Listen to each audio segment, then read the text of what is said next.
¿Quién fue Xenófanes de Colofón? ¿Fue un escéptico? ¿Fue el primer monoteísta griego? ¿O simplemente estamos hablando de alguien que fue vinculado a la escuela milesia y que no estaba dentro de la escuela eleática? Hay muchísimas dudas acerca de la figura de Xenófanes de Colofón. Este filósofo presocrático, además de poeta, fue impresionante en cuanto a la visión teleológica, ¿no?, de la realidad y sobre todo también en la visión de la naturaleza. Como veíamos en estos filósofos presocráticos, em, la constante que tenemos es la visión de la naturaleza que tenían como el origen del universo, llamado el arjé. Esa capacidad o ese elemento principal, como veíamos en los filósofos anteriores, era, por ejemplo, en el caso de Tales de Mileto, el agua, en caso de Anaximandro, el apeiron, y en el caso de Anaxímenes teníamos el aire, ¿no? Además, con Pitágoras veíamos que era el número, ¿no? Como ese elemento o esa cosa del mundo que era la principal, ¿no? La esencia del universo, que podríamos decir. En Genófanes encontramos varias atribuciones de otros filósofos, otros pensadores que decían que sobre todo era la conjunción entre la tierra y el agua. Pero no hay fragmentos claros que digan que realmente esto es el Arge, ¿no? Sobre todo lo que veremos aquí es un cambio de dinámica, ¿no?, en cuanto a estos filósofos presocráticos o estos filósofos de la naturaleza. En Genófanes lo que vemos es sobre todo una visión teleológica, ¿no?, como he comentado al principio, pero hay muchas dudas también acerca de su epistemología, ¿no? La visión del conocimiento que tenía, de si era más bien un escéptico o si era alguien que realmente creía o que adoraba la razón, ¿no? Como este inicio de la filosofía que comentábamos, como el paso del mito al logos. Pero antes de nada, como siempre, empezamos con una parte de la biografía, ¿no? Un poquito para conocer la persona o a la escuela a la que perteneció. Decíamos que estaba en el limbo, ¿no?, entre esa generación de la escuela de Elea y la asociación con la filosofía jónica. Esa asociación con la filosofía jónica refiere a la atribución de la filosofía perteneciente a Mileto, por ejemplo, ¿no?, que sería básicamente Tales, Anaximandro y Anaxímenes, que ya son, como sabemos, los tres primeros filósofos presocráticos que veíamos en nuestro curso. Pero, hablando de ese vínculo con la escuela de Elea, Platón directamente habla de Genófanes como el fundador de la escuela eleática. Además, Aristóteles corrobora esta afirmación en el sentido de que dice que Parménides fue su discípulo. Como sabemos, Parménides es de Parménides de Elea, eh, lo que se supone que se atribuye, ¿no?, a Genófanes como ese creador de esa escuela o de ese pensamiento. Como veremos, hay muchas cosas parecidas entre el Dios o la visión de Dios que tenía Genófanes con la visión del ser que tenía Parménides. En Genófanes, en la visión de su Dios, encontramos que hay una ausencia de traslación, además de que hay una primacía del Dios sobre otros dioses y hombres. En el ser de Parménides encontramos ciertos aspectos parecidos en cuanto a que es inmóvil y que hay una unicidad del ente, en el sentido de que hay ser y no hay no ser. Como veremos en Parménides, hay un fragmento en el que se habla literalmente así, ¿no? De el ser como lo que es y lo que no es decir, el no ser no sería, ¿vale? Algo lógico en principio, pero que tiene muchísimo debate dentro de la historia de la filosofía. Respecto a la asociación de Genófanes con la filosofía jónica, pues encontramos varios testimonios, como los de Eusebio y Estrabón, que llaman a Genófanes el físico, ¿no? Y Teófrasto piensa que no se puede clasificar como un físico, ¿vale? Hay una discusión realmente de si es alguien que está hablando de la naturaleza o si está hablando de la teología. Como veíamos, y como estamos observando, Genófanes habla de la teología, pero se le considera un filósofo de la naturaleza, es decir, también tiene una parte donde habla de la física. Aún así, también tenemos un testimonio que se habla de que escribió un libro, el libro llamado de los Perifeseos, ¿no?, o sobre la naturaleza, que sería la traducción del griego. Muchos de los filósofos presocráticos, y esta es la razón de por qué se le llama filósofos de la naturaleza, ¿no?, de alguna manera, tienen una obra que se llama Perifaseos, sobre la naturaleza. En este sentido, pues estamos en ese limbo entre si es un teólogo, si es un filósofo que habla de la naturaleza o si realmente está dejando de un lado la racionalidad y por eso la razón de que se le discuta como un escéptico y no como alguien que sigue la razón. Pero iremos viendo literalmente los testimonios que se le adjudican y así veremos la verdad escondida tras estos testimonios. Recordemos que en toda esta parte de los filósofos presocráticos hasta ahora no hemos visto ningún testimonio cierto al 100% que sepamos con veracidad y con certeza de que sea un fragmento literal, ¿no? Pero tenemos estas fuentes secundarias de estos filósofos, estos pensadores que hablan sobre estos filósofos. Así que directamente pues iríamos a lo que sería su obra, ¿no? Generalmente los fragmentos que se le atribuyen son poesías, ¿vale? Aquí rompemos un poco con la tradición de la prosa y nos acercamos más a una visión poética. Como sabemos, la filosofía y la poesía son compañeras, pueden ser compatibles. No hay ninguna razón para creer que la filosofía no puede ser escrita en poesía. Además, la teología también puede ser aceptada en el formato de la poesía. En Genófanes solo encontramos atribuciones de esa obra en el sentido de que escribe en poesía, ¿vale? En primer lugar, pues vamos a leer ciertos fragmentos e iremos analizando un poco cada uno de ellos.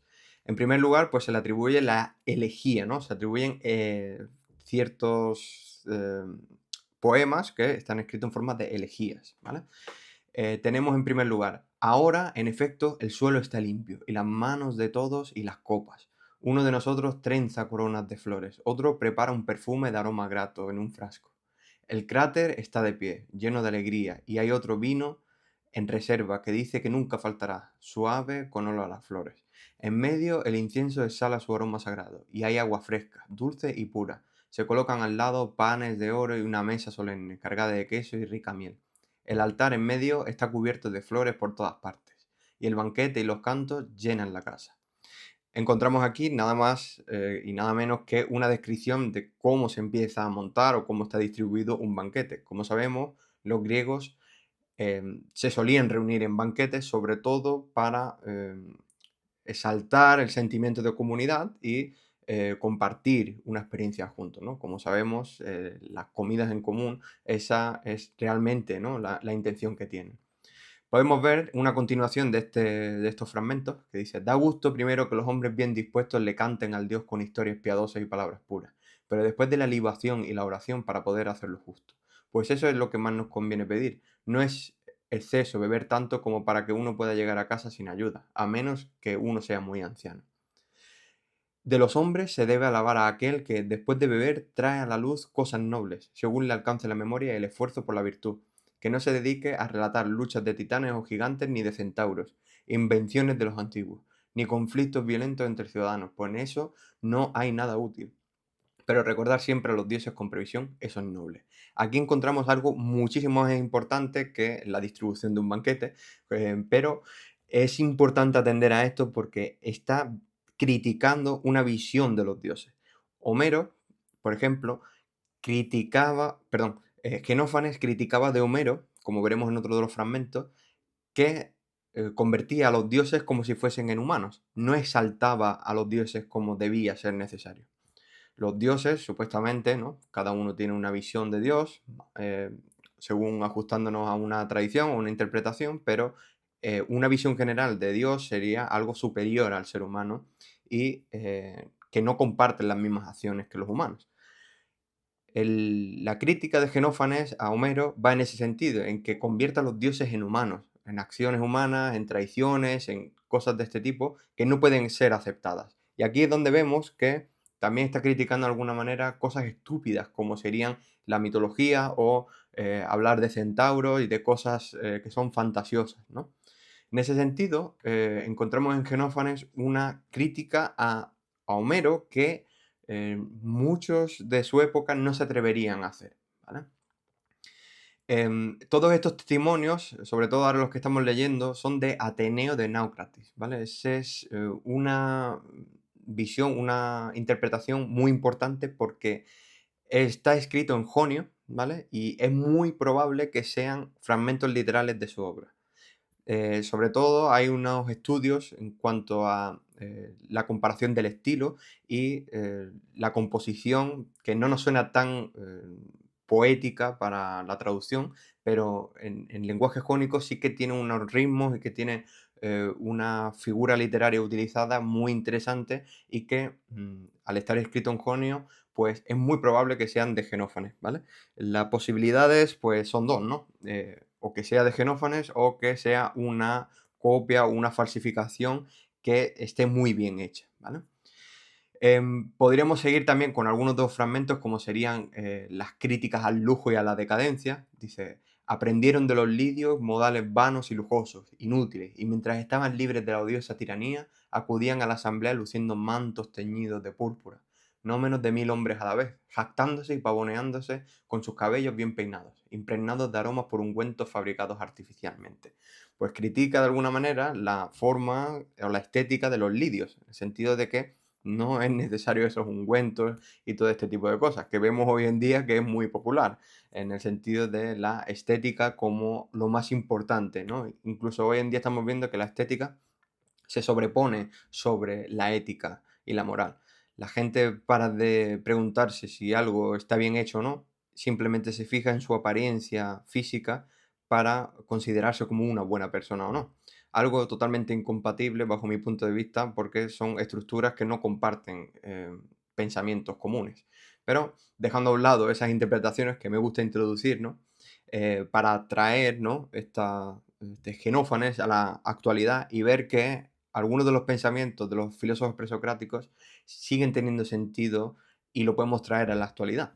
Hablando de los lidios, pues dice que fueron los primeros hombres en acuñar y usar monedas de oro y plata, algo totalmente cierto históricamente. Además, pues vemos ciertos fragmentos también que hablan sobre la vejez, por ejemplo, ¿no? Dice, mucho más débil que un hombre que ha envejecido, como criticando la vejez. Vemos también que hay cierta sátira en su forma de expresarse en la poesía, ¿vale? Como vemos también y como vimos en los fragmentos de Pitágoras, veíamos que Genófanes se reía de la teoría de la transmigración de las almas de Pitágoras, en el sentido de que había un cachorro llorando y que alguien le estaba maltratando. Y lo que decía Genófanes era que dejase de pegarle al perro porque le recordaba a un viejo amigo, ¿no? En el sentido de que está burlándose, ¿no? De que haya una transmigración de las almas, de que las personas al morir se conviertan en otro ser, ¿no? Pues bueno, vemos aquí que hay muchas cosas, ¿no? También hay otras críticas que hace a otros poetas, como hablando de Simónides, que le dice Simónides el tacaño, y bueno, simplemente vemos una constante sátira en sus fragmentos poéticos, ¿no? Y también vemos otro fragmento interesante que dice, junto al fuego es apropiado decir tales cosas en la época invernal, acostado sobre un lecho blando, estando saciado, bebiendo vino dulce y masticando garbanzos. ¿Quién y de quién eres entre los hombres? El mejor de los hombres. ¿Cuántos años cuentas, mi buen amigo? ¿Qué edad tenías cuando llegó el Medo? ¿Vale? Aquí se habla, pues bueno, de ciertas tradiciones, de una forma de vivir en comunidad cuando se comparte en los banquetes, etcétera. Y sobre todo vemos una cultura gastronómica, ¿no?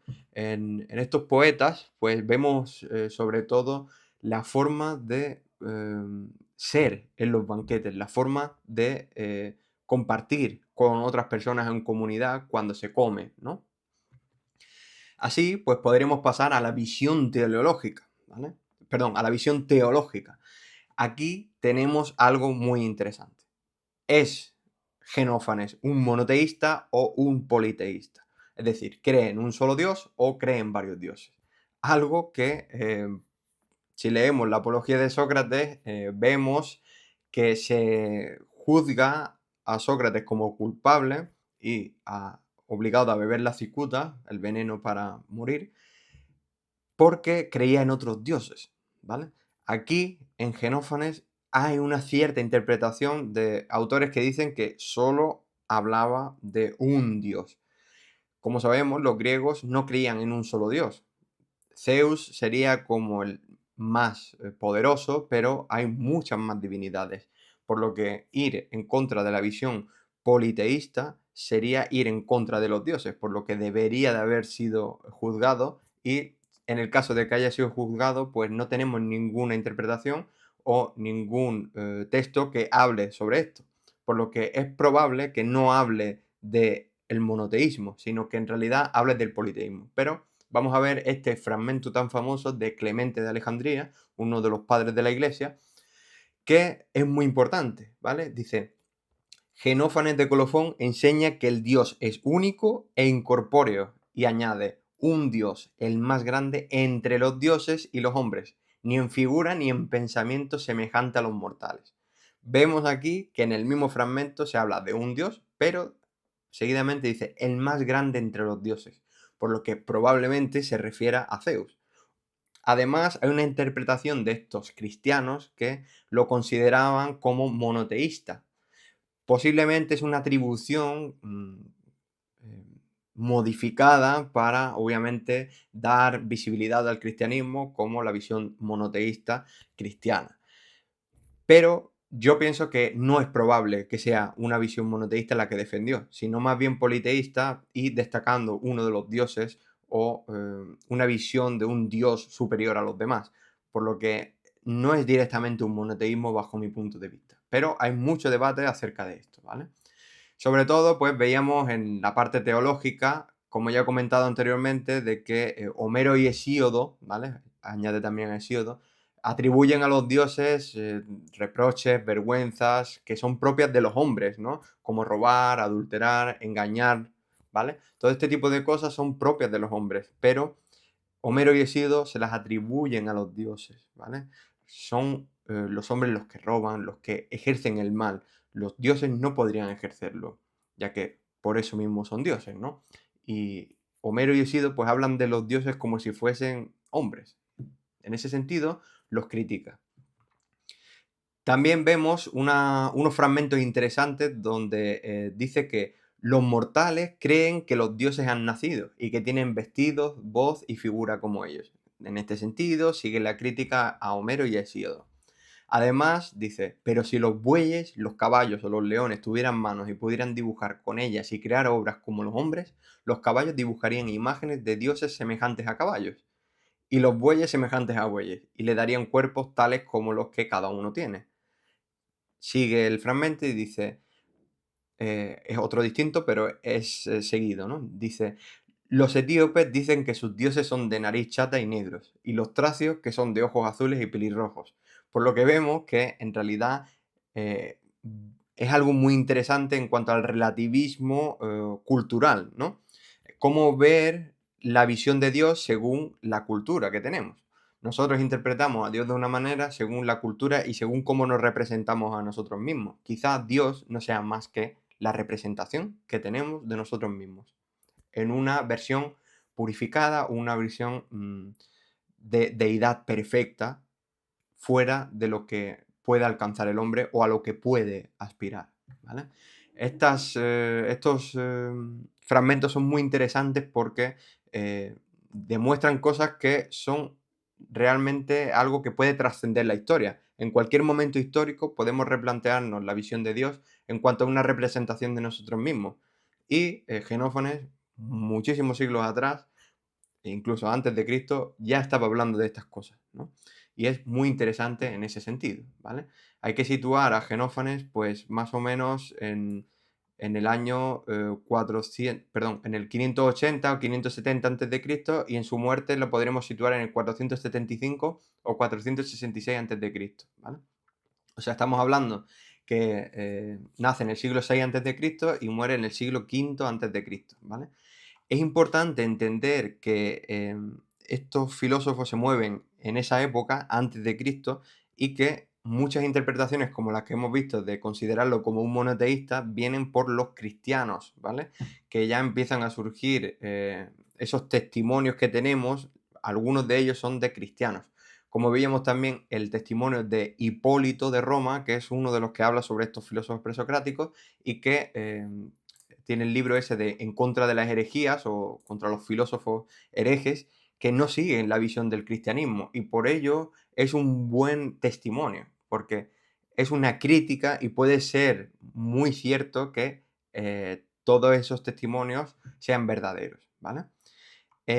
Podríamos seguir también hablando de que la visión que se le atribuye es de que el uno es Dios.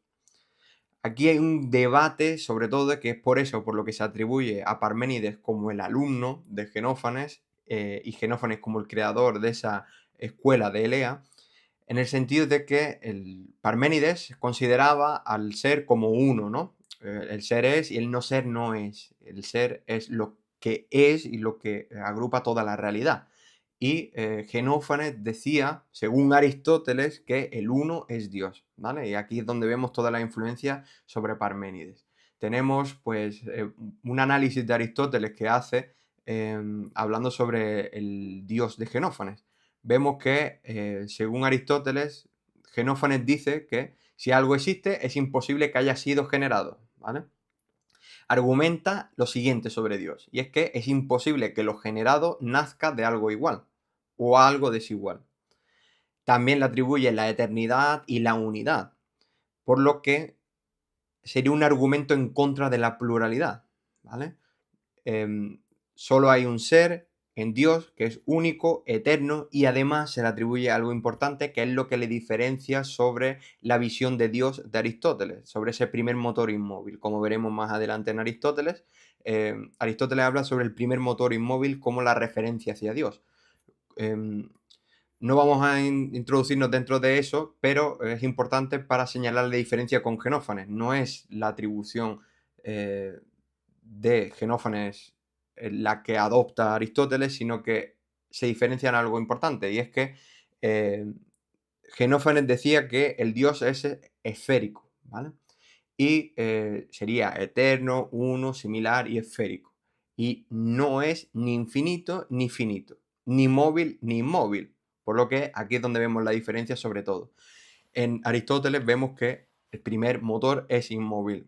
El Dios o la figura de Dios sería algo que no mueve, pero mueve a los demás. No se mueve a sí mismo, pero mueve al resto de cosas. Y que en Genófanes vemos literalmente que es algo más material, en contra de Aristóteles que sería algo más inteligible, ¿no? Y así podemos llegar a algunos de los comentarios de Daniel Graham, que me parecen muy interesantes, los voy a leer, ¿vale? Dice sobre la teología de Genófanes lo siguiente.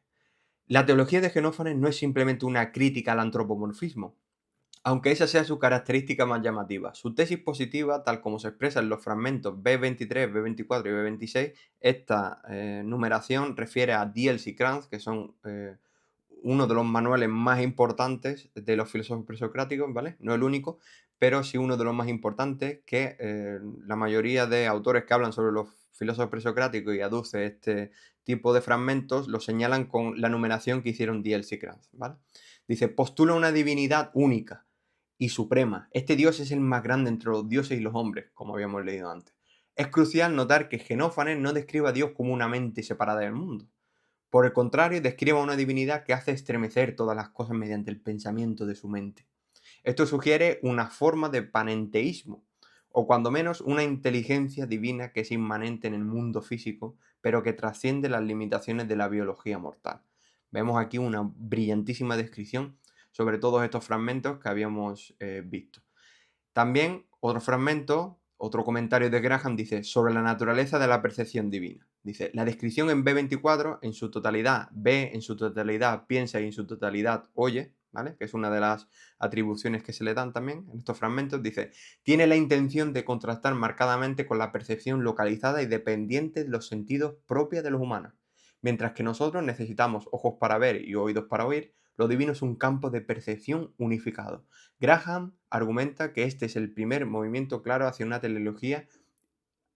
teología intelectualista en el pensamiento griego, donde lo divino no se define por la biografía mítica, como Homero o Hesíodo, sino por una supremacía ontológica y funcional. Esto es muy interesante, ¿vale? Y esto es lo que cierra lo que sería la parte teológica de Genófanes. Así pasamos a la parte física, ¿vale? Sobre todo decíamos que todo nace de la tierra y en la tierra todo termina. Y la conjunción de la tierra y el agua es lo que parece ser la conjunción perfecta en el arjeo o la concepción que tenía Genófanes de la materia primordial. No es una, sino que sería la conjunción entre la tierra y el agua, ¿vale? También habla sobre acontecimientos meteorológicos, como veíamos también en los filósofos anteriores. Eh, de este Hipólito de Roma habla de que Genófanes decía que el sol nace cada día en la reunión de pequeños trozos de fuego. La tierra es infinita y no está rodeada ni por aire ni por el cielo. En contra de Anaxímenes, como vemos aquí, hay innumerables soles y lunas y todas las cosas se componen de tierra, ¿vale? Otra vez la referencia a la tierra, ¿vale? Pues de la tierra todas las cosas surgen y en la tierra todas las cosas terminan, como decíamos anteriormente, con el fragmento de Simplicio, pero Teodoreto, que es otro autor, también justifica esta visión, ¿no? Em, Además, Aecio dice que el mundo, para Genófanes, no fue engendrado, sino que es eterno e indestructible.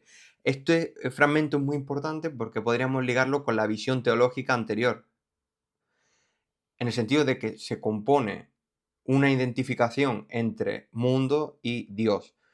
Realmente ese Dios es lo que sería la causa del mundo y de alguna manera se da una identificación, por lo que vemos como que la superioridad de ese Dios no es más que la validación de un ser superior a los hombres. De ahí que critique la visión de Hesíodo y Homero.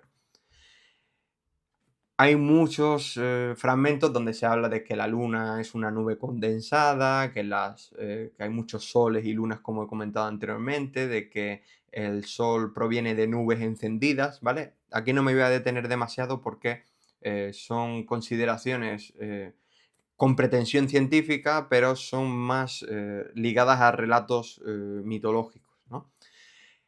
Donde sí me voy a parar es en la siguiente, en el relato de Hipólito, en el fragmento de Hipólito. Dice, Genófanes cree que está teniendo lugar una mezcla de la tierra con el mar, vemos aquí la conjunción entre agua y tierra, y que con el tiempo aquella quedará disuelta por la humedad y se apoya en las siguientes pruebas, que en tierra adentro y en los montes se encuentran conchas y que en las canteras de Siracusa se halló una impresión de pez y de algas, en Paros otra de laurel en el interior de una roca, y en Malta figuras planas de toda clase de seres marinos.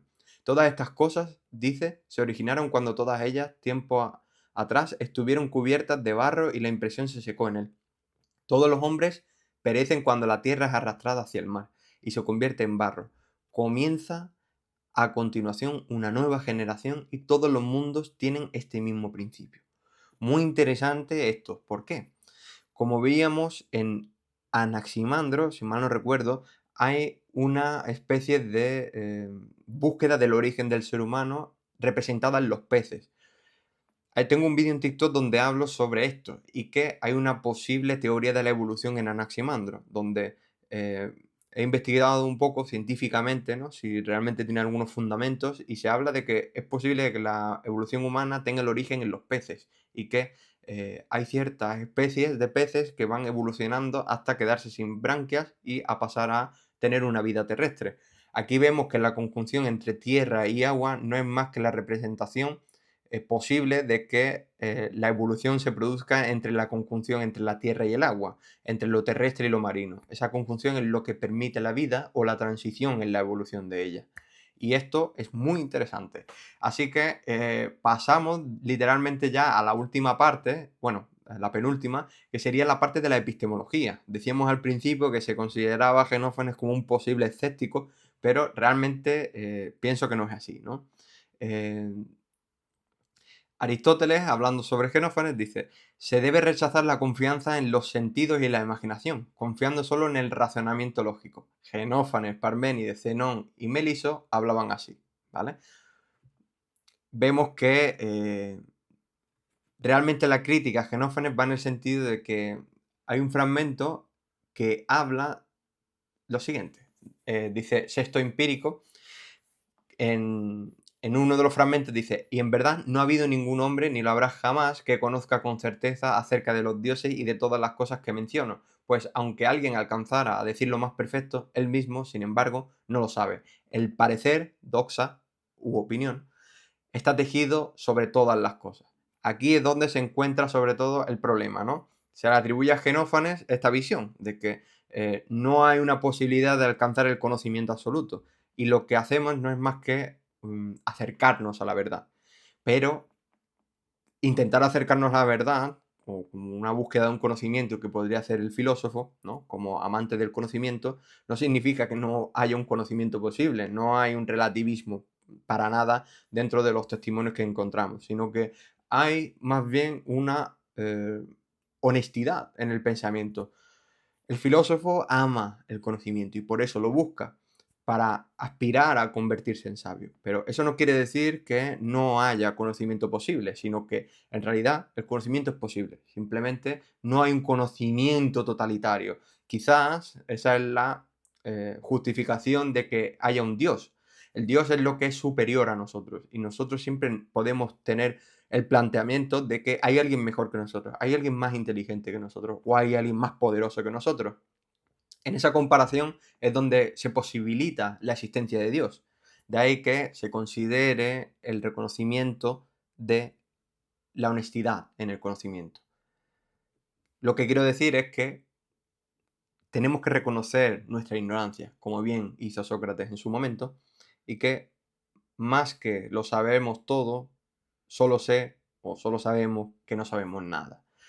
Eso no quiere decir que seamos relativistas o que seamos escépticos, sino que seamos honestos en cuanto a la búsqueda del conocimiento como algo constante y que reconocemos de alguna manera que no es posible llegar a la totalidad del conocimiento, sino que solo seremos una aspiración posible y en toda nuestra vida, en todo nuestro desarrollo, podremos llegar a conseguirlo.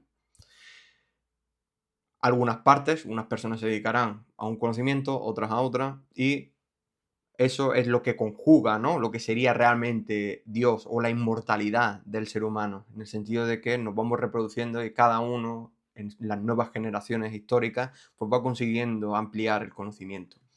Aquí, pues bueno, me gustaría añadir también el comentario de Graham sobre la epistemología, que dice: los fragmentos epistemológicos representan un alejamiento significativo del optimismo milesio. Mientras que Tales o Anaxímenes buscaban descubrir el arjé subyacente con una sensación de claridad, Genófanes reflexiona sobre el proceso mismo. El fragmento B34 suele malinterpretarse como una declaración de escepticismo radical, como bien habíamos comentado. Sin embargo, debe leerse junto con el B18, buscando encuentran con el tiempo lo mejor. Graham insiste en que el B34 no es una negación de la posibilidad del conocimiento, sino una advertencia contra el dogmatismo de pretender una certeza absoluta propia de los dioses. Aquí vemos lo que ya estaba comentando yo anteriormente, ¿vale? Y ahora sí, pues llegamos a la última parte, donde he hablado un poco sobre las interpretaciones posteriores.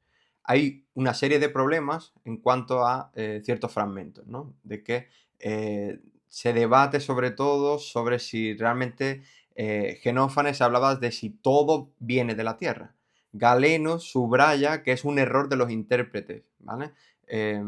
Se le intentaba considerar como dentro de esa filosofía jónica o de esa filosofía milesia, de considerar un arjé material como lo verdadero, ¿vale? También encontramos algunas críticas literarias que cuestionan su calidad poética, ¿vale? Y hablamos también de que la asamblea de los filósofos describe una creación divina mediante la palabra sé, ¿vale? Hay un texto tardío influenciado por esa teología monoteísta exterior, ¿vale?